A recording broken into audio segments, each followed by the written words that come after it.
sister in the bed. Oh, i-vlog mo na. Saan yung vlogger? Vlogger. Yan si vlogger. Lance, outside, Lance. Iikot ng vlogger. How are we doing? Good.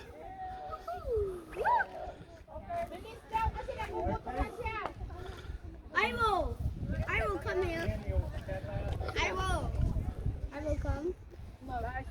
Okay. Stone building. So, welcome to Glastonbury Abbey, everybody. My name is Edmund. Hi. Hi, welcome. So we're going to do a tour of the grounds, and I'm going to tell you about the story of Glastonbury Abbey.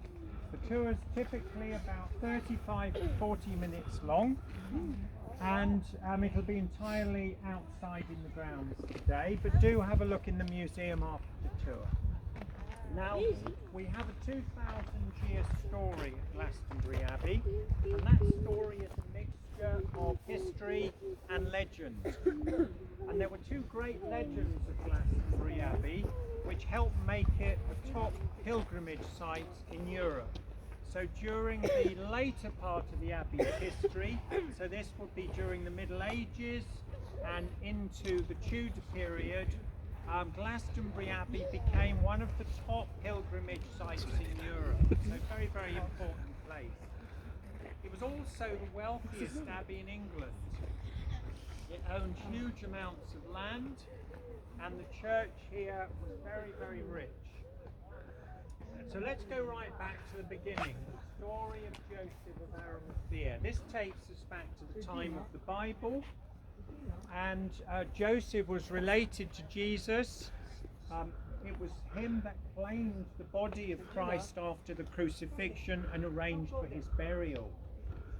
And the story that became hugely popular here at Glastonbury Abbey was that in the years after the crucifixion, Joseph came here to this place bringing with him 11 followers, and they stayed and set up the first Christian church in Britain. And the story goes that Joseph brought with him these 11 followers. He came here by sea, up the local river, and moored his vessel. And then we're told they walk up Wiriel Hill, which is close by, to get the lay of the land, to see where they'd arrived. And in doing so, the very famous part of the story is that Joseph thrust his wooden staff into the ground, where miraculously it rooted into the earth and flourished into life as a thorn tree. And Joseph took this to be a sign from God that he should stay here and set up the first Christian church in Britain. Now, an extra layer to this story is the tree behind us. This is the Glastonbury Holy Thorn, and the story says that that is descended from the staff of Joseph of Arimathea. And it blooms twice a year, a little bit at Christmas time, and then it has a proper flowering at Easter. So you're here right as it's flowering. Now, this story of Joseph, clearly we can't be sure that it's true. It was said to have happened 2,000 years ago. There isn't any evidence for it, so we just don't know. It may have happened, it may be just a story. What we can say is it would have been quite possible for Joseph to be here at that time in history. The Romans would have just invaded Britain, and they'd be establishing themselves in the south of Britain, and that might be opening up new opportunities for trade.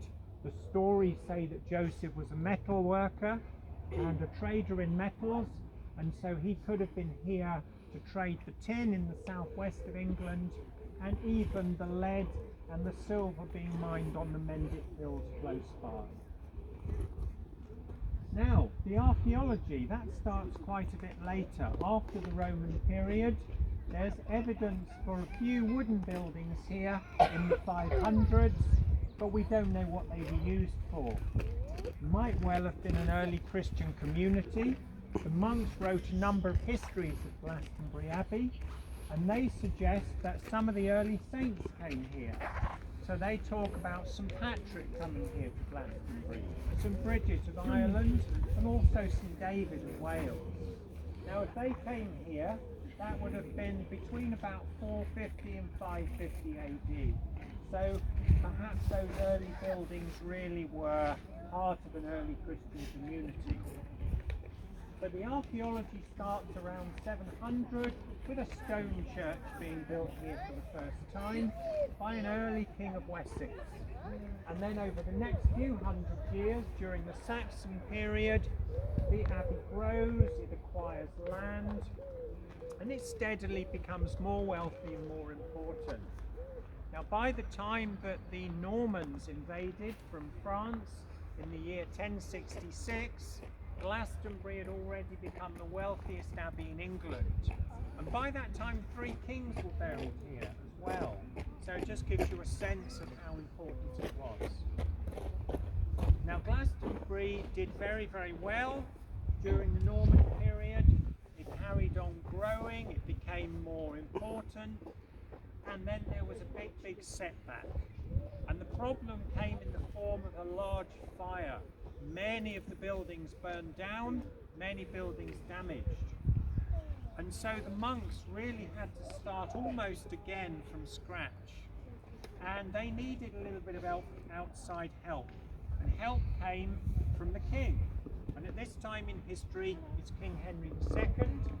And so he sent one of his own top people here with a purse of money, and that person stayed here and supervised the construction of a new chapel after the fire. And the chapel is the building over here. So let's move closer to that building.